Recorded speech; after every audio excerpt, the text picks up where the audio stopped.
오늘 설교의 내용 안에서 우리가 매주 설교를 나눌 때 설교의 그 핵심 그 초점이 있습니다.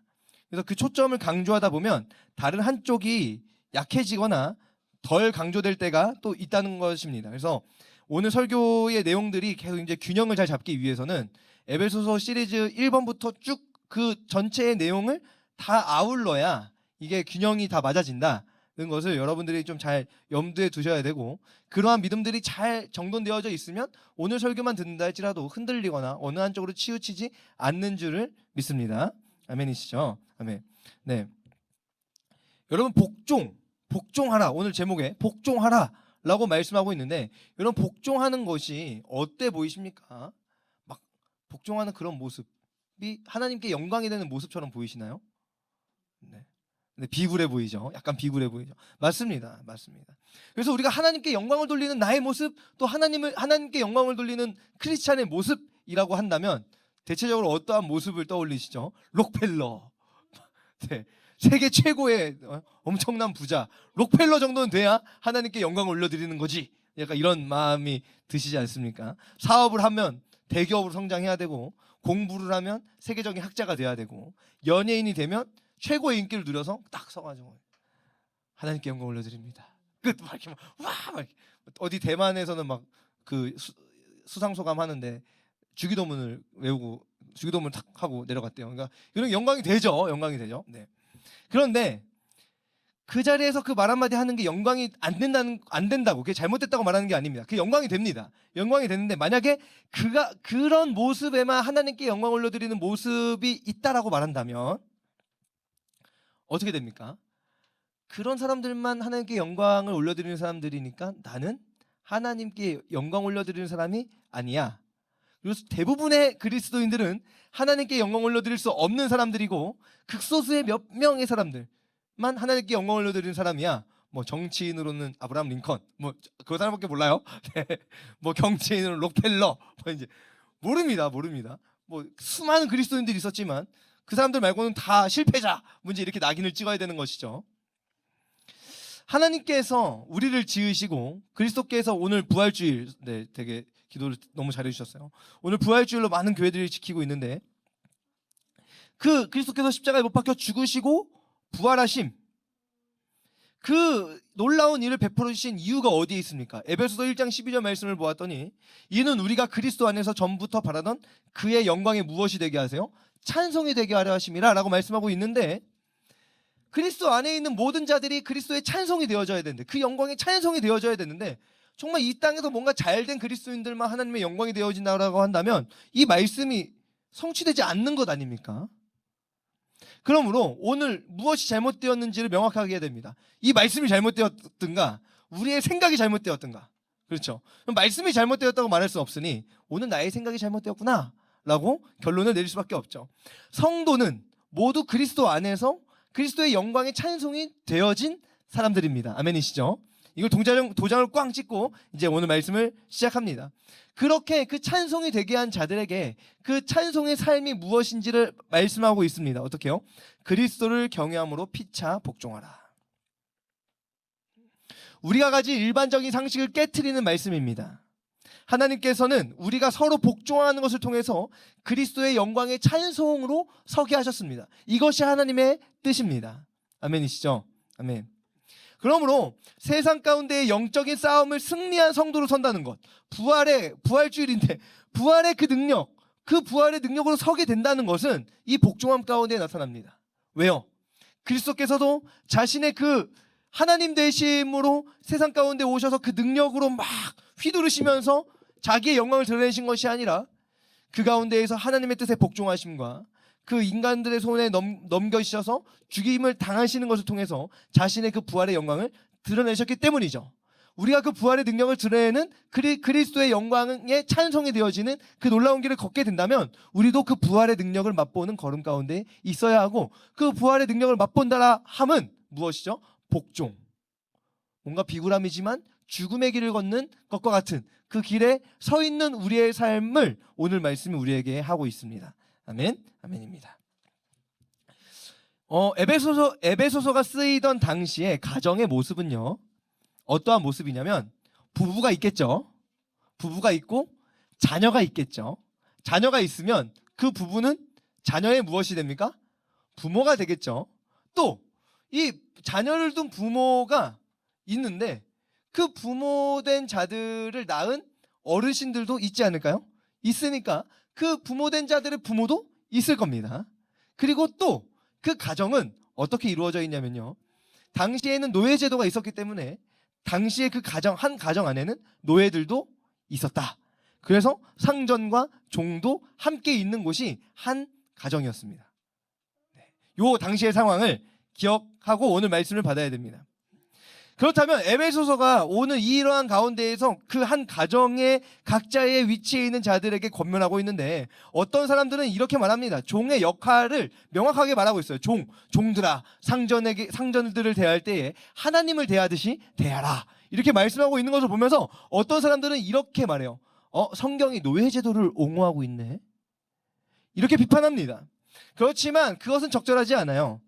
그것은 적절하지 않고 오늘 말씀을 통해서 우리가 깨닫고 알 수 있는 것은 무엇이냐면 서로 피차 복종하는 것을 통해서 그 어떤 사회 제도 가운데 있다 할지라도 그리스도의 영광의 찬송으로 그리스도인들은 드러날 수 있다는 것을 보여줍니다. 오늘 그것을 보게 되어지기를 소망하고 그 당시에 그 불합리한 사회 제도 가운데에서도 그리스도인들은 믿음 안에서 그리스도의 영광의 찬송이 되어졌는데 오늘 이 땅 가운데에서도 수없이 많은 비합리적인 그러한 사회의 제도가 있다 할지라도 오늘 우리는 그 가운데서 어떻게 됩니까?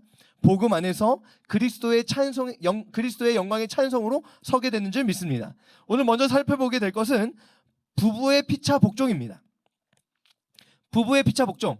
먼저 무엇입니까? 남편과 아내의 관계인데 먼저 무엇을 건드리냐면 아내들에게 권면합니다.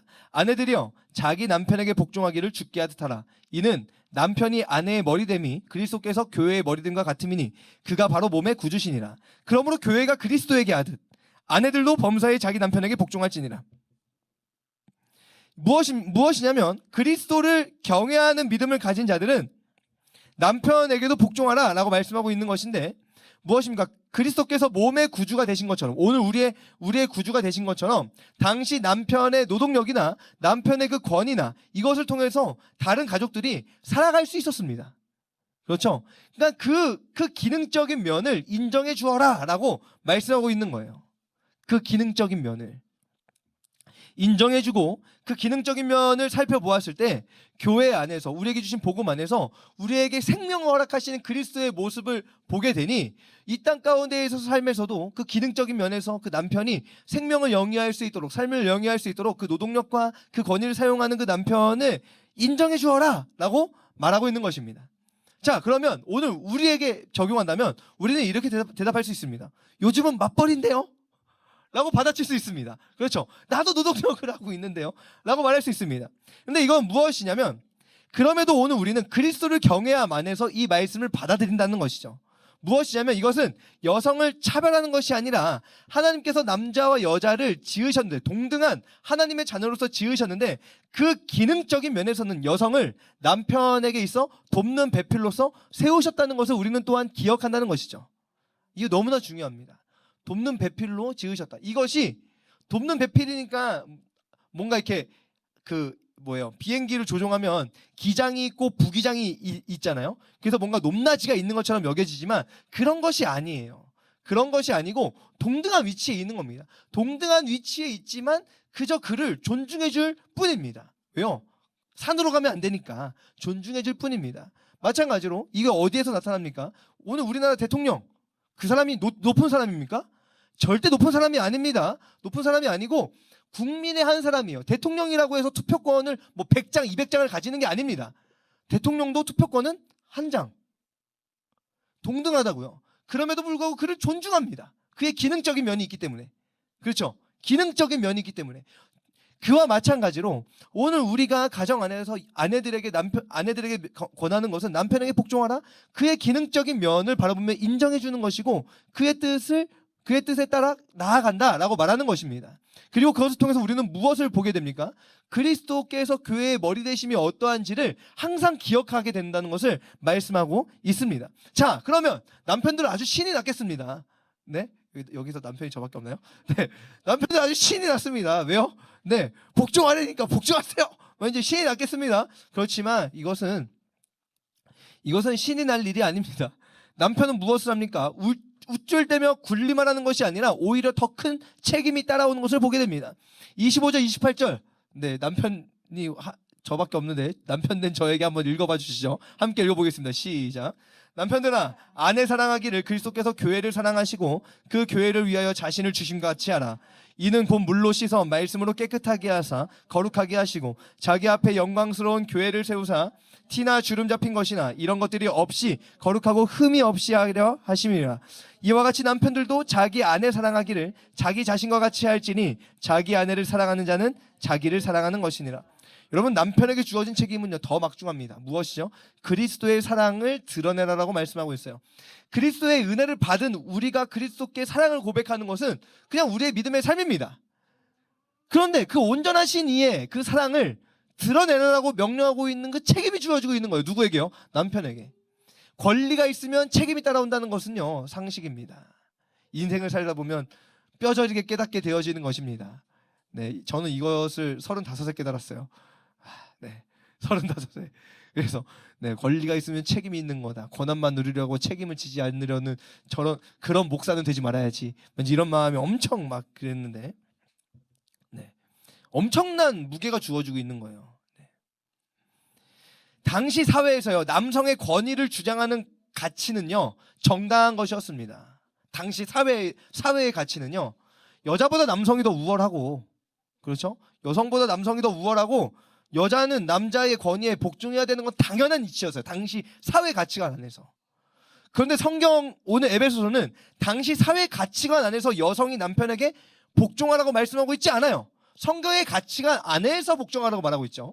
일단 사회 가치관에서 탈피했습니다. 그리고 나서 어떻게 합니까? 남편에게도 말하는 겁니다. 어떻게 해요? 너 거기에 대한 책임져. 그 권리에 대한 책임을 져.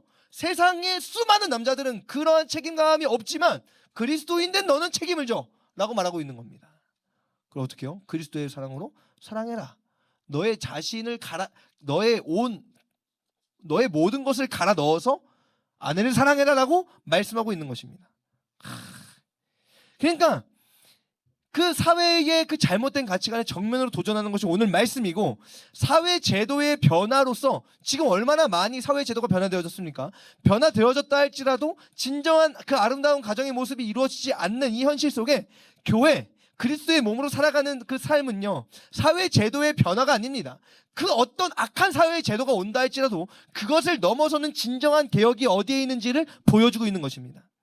결국 개혁을 이뤄내죠. 그렇게 이 말씀을 선언합니다. 에베소서 5장 32절 33절 3페이지입니다. 이 비밀이 크도다. 나는 그리스도와 교회에 대하여 말하노라. 그러나 너희도 각각 자기의 아내 사랑하기를 자신같이 하고 아내도 자기 남편을 존경하라. 결국 이 모든 것은요 그리스도를 중심으로 서 있는 아내, 그리스도를 중심으로 서 있는 남편이 그리스도의 몸된 교회로서 살아가는 삶이 무엇인지를, 진정 주를 기쁘시게 하는 것이 무엇인지를, 술 취하지 않고 성령의 충만함을 받은 자의 삶이 무엇인지를 명확하게 보여주고 있는 것입니다. 아멘? 아멘입니다. 자, 그러면 이와 같은 중심 안에서 사회의 잘못된 가치관 탈피하고 성경적 가치관 안에서 서로 피차 복종하는 것이 무엇인지를 명확하게 부부의 관계에서 보여준 이후에 그 다음을 나아갑니다. 부모, 자녀, 상정가족. 자, 다음은 부모, 자녀입니다. 부모, 자녀. 에베소 6장 1절에서 4절 함께 읽어봅니다. 시작. 자녀들아, 주 안에서 너희 부모에게 순종하라. 이것이 옳으니라. 내 아버지와 어머니를 공경하라. 이것은 약속이 있는 첫 계명이니 이로써 내가 잘되고 땅에서 장수하리라. 또 아비들아, 너희 자녀를 노엽게 하지 말고 오직 주의 교훈과 훈계로 양육하라. 여러분, 어느 시대에나 부모는 자녀를 사랑하기 마련입니다. 그렇죠? 사랑했지만 그 사랑이 어떻게 표현되는지는 또 다른 문제입니다. 산업혁명이 일어나기 직전의 유럽의 모습만 보아도요, 아직 귀족의 제도가 있고 막 그러한 유럽의 모습만 보아도 결혼을 자기 뜻대로 막 할 수 없는 상황에 놓여 있는 모습들입니다. 그렇죠? 우리 조선시대 때만 보아도, 그렇죠? 집안과 집안이 결혼하고, 그렇죠? 그래서 할머니, 증조 할머니, 저한테서도 증조 할머니 때까지만 올라가도 이렇게 얼굴도 못 보고 결혼했다. 이런 경우들이 있으니까요. 그런 겁니다. 그러니까 부모가 자녀를 사랑합니다. 부모가 자녀를 사랑하지만 그 사랑이 어떻게 표현되느냐? 자녀의 의견 어느 정도 무시당하고 밟은 상태에서 그냥 이렇게 막 진행되는 것들이 너무나 많은 상황이었습니다. 마찬가지로 자녀가 부모에게 순종하는 것, 자녀가 부모를 공경하는 것도 마찬가지입니다. 어떻게 표현되느냐? 다른 문제인 것이죠. 당시 상황에서 자녀에 대한 부모의 권위는요, 절대적이었습니다. 그러나 자녀에게 절대적인 권위를 가진 부모는요, 또 누군가의 자녀라는 것을 기억해야 됩니다. 다시요, 여기 제가 있죠. 여기 제가 있는데 저는 여기 있는 아이들의 부모입니다. 그렇죠? 그런데 또 저는 누군가의 자녀입니다. 자녀예요. 자, 그렇다면 생각해 보세요. 사회적인 영향력을 가장 잘 발휘할 때가 있는 사람이 어떠한 위치에 있습니까? 부모의 위치에 있음과 동시에 자녀의 위치에 있습니다. 한 가정을 이끄는 그 수장의 자리, 가장의 자리에 있는 사람이 부모이면서 자녀의 위치에 있는 것을 보게 됩니다. 그는요, 힘도 있고 영향력도 있습니다. 그런 그에게 찾아오는 말씀입니다. 부모에게 순종하고 공경해라. 자녀를 주의 교훈과 훈계로 양육해라. 한 가정의 가장이 가지고 있는 그 엄청난 권력 안에서 지 마음대로 할 수 있지만, 자기 마음대로 할 수 있지만, 부모 나이 많고 판단력이 흐려지고 몰라 뒤로 막 이렇게 물러나게 하고, 그렇죠? 자녀들 어린 것들이 뭘 알아? 막 이렇게 깔아 뭉개면서 그냥 막 갈 수 있습니다. 그러한 자에게 하는 말씀으로 들으면 엄청납니다. 그렇죠? 자녀들아, 부모된 자에게 순종하라. 그러니까 그냥 이 당시 사회에서는 그 한 가정의 가장이 권력을 가지고 그냥 막 할 수 있는데, 아니죠. 부모를 기억하면서 부모의 권위를 인정해라 라고 말씀하고 있는 것이죠. 또 어떻게 합니까? 자녀에게 막 할 수 있는데 어떻게 하죠? 자녀를 노엽게 하지 말고 오직 어떻게 해요? 주의 교훈과 훈계로 양육하라 라고 말씀하고 있는 것이죠. 요즘 우리가 사는 시대에 더욱 필요한 말씀인 줄 압니다. 그리스도를 경외함으로 피차 복종하는 삶은요, 부모라 하여서 자녀에게 함부로 하지 않습니다.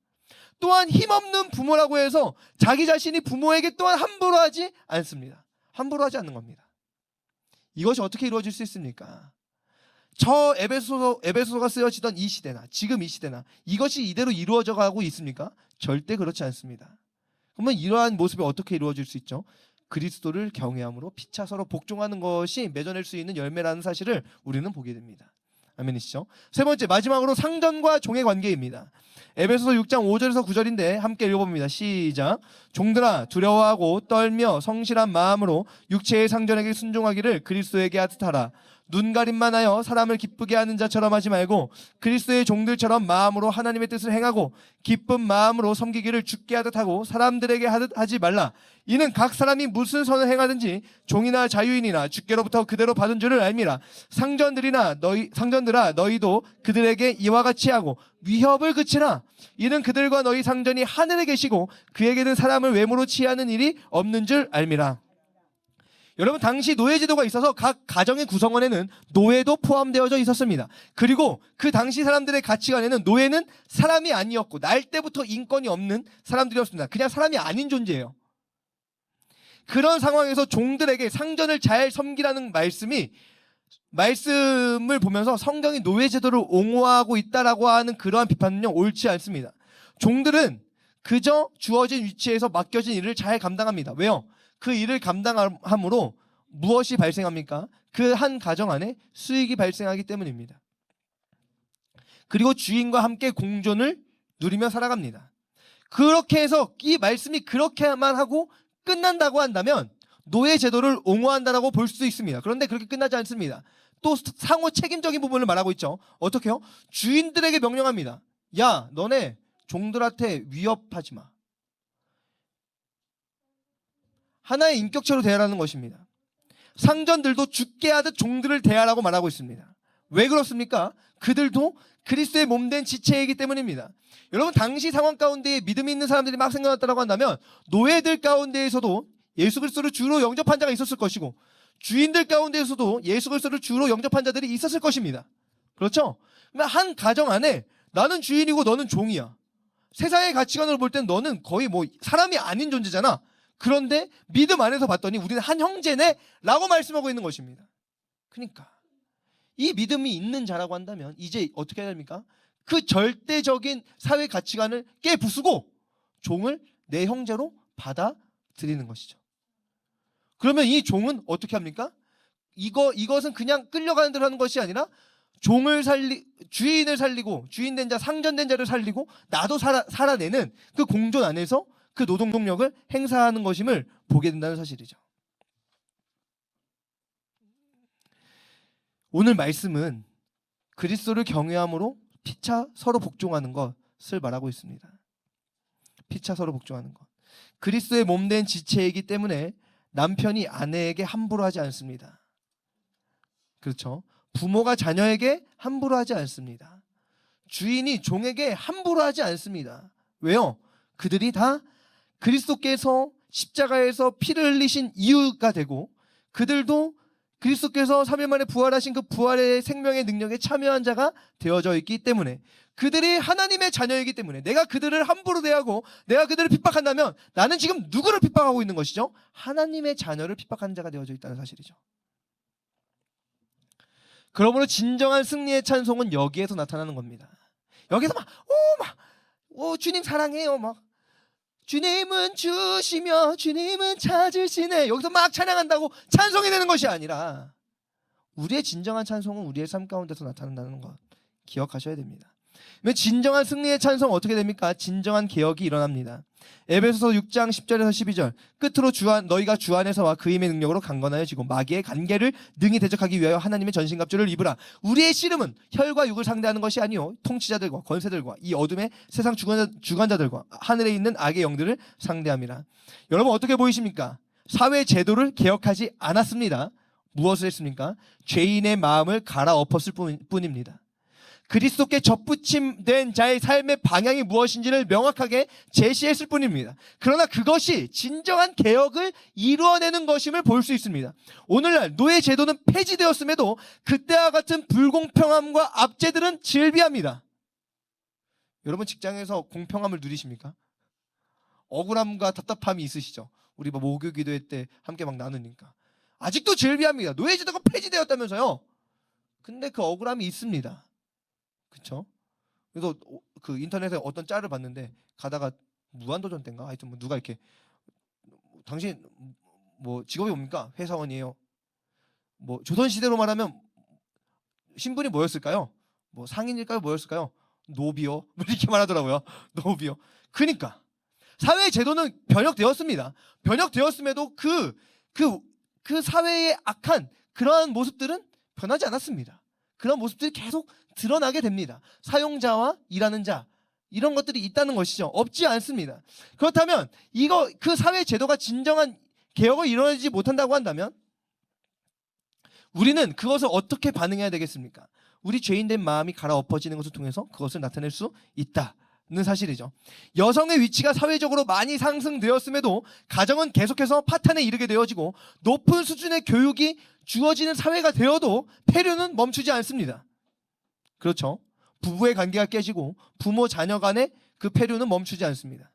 결국 인간에게서 나오는 제도들로는 해결책이 아님을 오늘 우리가 피부로 느끼며 살아갑니다. 그렇게 오늘 말씀이 우리에게 알리시죠. 이 싸움은 눈에 보이는 혈과 육을 상대하는 것이 아니라 이 어둠의 세상 주관자, 하늘에 있는 악의 영들, 그들을 사용하는 것 무엇이죠? 그들이 사용하는 것이 무엇이죠? 어둠의 세상 주관자, 하늘에 있는 악의 영들이 사용하는 건 무엇이죠? 우리의 썩어진 가치관과 문화, 욕망들입니다. 이 죄인의 본성이 이 같은 것들을 결코 이기지 못하는 것이죠. 그러므로 우리는 주 안에서와 그 힘의 능력으로 하나님의 전신갑주를 입음으로 승리합니다. 이러한 것들, 악한 것들을 이기는 것은 내가 가정에서 남편, 아내, 부모 혹은 자녀의 자리에서 그리스도를 경외함으로 서서 살아가는 것이고, 또한 내가 사업장이나 직장에서 사장 또는 직원의 자리에서 그리스도를 경외함으로 서서 살아가는 것을 통해서 우리는 그리스도의 영광의 찬송이 되어진 삶을 살아간다. 그러므로 오늘 우리는 무엇을 주목하여 보아야 합니까? 그리스도를 경외함이라는 것을 주목하여 보아야 합니다. 그리스도를 경외하며 바라봅니다. 그리스도께서 어떠한 사랑을 보이셨는지 기억하십시오. 창조주이시면서 피조물을 위해 기꺼이 그 생명을 아끼지 않으신 그 사랑을 바라보시고 우리에게 그 진정한 승리를 주시기 위해 죽음을 택하신 그 주님을 바라보십시오. 그렇게 부활하셨습니다. 이 은혜로 새 사람이 된 나는 어떠한 기회를 통해 승리의 찬송을 불러야 되겠습니까? 승리를 위해 죽음을 택하신 그리스도의 그 기회를 선택함으로 나아가야 합니다. 그러므로 이는 우리가 진정 싸워야 할 싸움입니다. 하나님께서 성도에게 무엇을 주셨냐면요, 하나님의 전신갑주를 주셨습니다. 하나님의 전신갑주, 많은 설교자들은 이 로마 시대의 군복을 통해서 이것을 설명하려 합니다. 그렇지만 굳이 그렇게 할 이유도 없습니다. 하나님의 전신갑주가 무엇인가? 칼, 창, 방패, 호신경, 투구, 신발 이런 거 아니고 무엇입니까? 진리, 의, 평안의 복음, 구원, 믿음, 하나님의 말씀, 이것이 우리에게 주신 하나님의 전신갑주입니다. 세상에 기준된 것에서 진리가 기준이 되어지고 우리를 의롭다 하신 은혜를 힘입는 것, 그리스도를 경외하는 것이죠. 그렇게 우리는 그리스도께서 베푸신 십자가의 복음 안에서 평안함을 누립니다. 우리는 믿음으로 하나님께서 베풀어 주신 구원을 누립니다. 하나님의 말씀이 우리의 매일의 삶을 이 놀라운 승리의 찬송으로 이끌어 주신다는 것이죠. 그렇게 실생활에 나타나는 구체적인 모습이 무엇입니까? 모든 기도와 간구를 하되 항상 성령 안에서 기도하고 이를 위하여 깨어 구하기를 항상 힘쓰며 어떻게 해요? 여러 성도를 위하여 구하라. 나 혼자서의 영적 전쟁이 아님을 기억해라 말씀하고 있는 겁니다. 공동체로 모여 살아가는 영적 전쟁입니다. 그것이 오늘날 우리의 삶에 이루어진 공동체에 적용되어져야 됩니다. 그 대표적인 공동체가 어디입니까? 가정, 직장, 학교, 그리고 교회입니다. 오늘 우리는 교회로 모여서 하나님의 전신갑주를 취하는 시간은 잘 가집니다. 그게 무엇입니까? 오늘 이 예배죠. 예배를 통해서 하나님의 말씀을 듣고 기도함으로 진리를 붙잡으며 그리스도의 의를 힘입고 복음과 구원에 감사하며 믿음으로 살기로 결단합니다. 그런데 그렇게 하고 끝이 나기 때문에 문제입니다. 가정과 직장과 학교에서는 어렵습니다. 당연합니다. 왜요? 영적인 전쟁이기 때문입니다. 우리의 씨름은 혈과 육에 있지 않는 싸움이기 때문이죠. 그렇기 때문에 굴복하시겠습니까? 믿음의 삶을 포기하시겠습니까? 그렇지 않습니다. 그럴듯한 교회에 나와서 그럴듯한 예배 한번 드리면 끝나는 것입니까? 절대 그렇지 않습니다. 만약 이것을 알지 못한다면 믿음을 가졌지만 진정 불행한 삶을 사는 사람입니다. 그러므로 가정 예배는요, 이와 같은 말씀의 가르침에 가장 부합하는 거룩한 통로가 되어집니다. 직장에서 세워가는 믿음의 공동체는 이와 같은 말씀에 가장 부합한 거룩한 통로입니다. 오늘 설교 거의 다 마쳤습니다. 제 이야기를 잠깐 하고 마치도록 하겠습니다. 여러분, 제가 개척을 하기 전까지 이 같은 은혜를요 누리지 못했습니다. 제대로 누리지 못했습니다. 개인적으로 말씀을 묵상하고 기도의 삶을 살아가는 영적인 삶은 살았죠. 그렇게 교회에서 죽을 힘을 다해 사역도 했습니다. 그런데 그게 다였습니다. 개척을 하고 교회에서 할 일들이 완전히 확 줄었습니다. 그리고 저의 방향성이 어떻게 흘러갑니까? 가정 예배로 흘러갔습니다.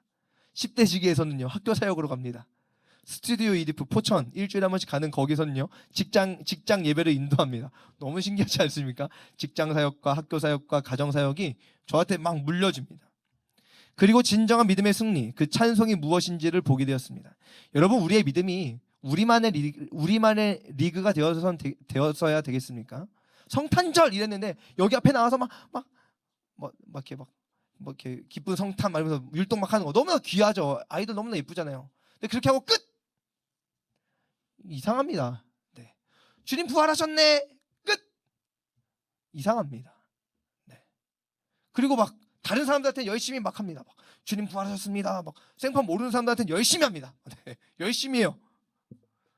정작 내 가족한테는 한마디도 안 합니다. 이상하지 않습니까? 교회가 이상해요. 내 삶의 터전을 바꿔내야 됩니다. 세상의 제도도 바꿔내지 못하는, 세상의 가치관이 바꿔내지 못하는 그 죄인의 삶을 하나님의 전신갑주로 우리는 바꿔내는 놀라운 은혜를 누립니다. 높아지는 것이 아닙니다. 그리스도를 경외함으로 피차 복종하는 삶으로 들어가는 것입니다. 이를 가능하게 하는 거룩한 통로가 무엇이죠? 가정에서의 예배, 직장에서의 예배, 학교에서의 예배, 그리고 그 중심에 교회가 있습니다. 목사도 다르지 않습니다. 오늘 바울도 성도들에게 자신을 위한 간구를 부탁하죠. 우리는 그리스도를 머리로 한 그의 몸된 교회입니다. 그러니까 우리는 가정이에요. 우리가 먼저 가정입니다. 성씨도 다르고 나이도 다르고 그렇지만 우리는 한 가정입니다. 그리스도를 경외함으로 한 가정. 그렇게 우리는 교회에서 출발해서 가정으로, 사업장으로, 직장으로, 학교로, 삶의 모든 자리로 나아갑니다. 우리 모두 이 거룩한 일에 담긴 하나님의 뜻을 발견하게 되시기를 축복합니다. 그럴듯한 건물에서 그럴듯한 예배 한번 드리는 것이 다인 줄 아는 그 어리석음, 그 우매함에서 벗어나는 우리가 되어지기를 축복합니다. 아멘. 기도하겠습니다.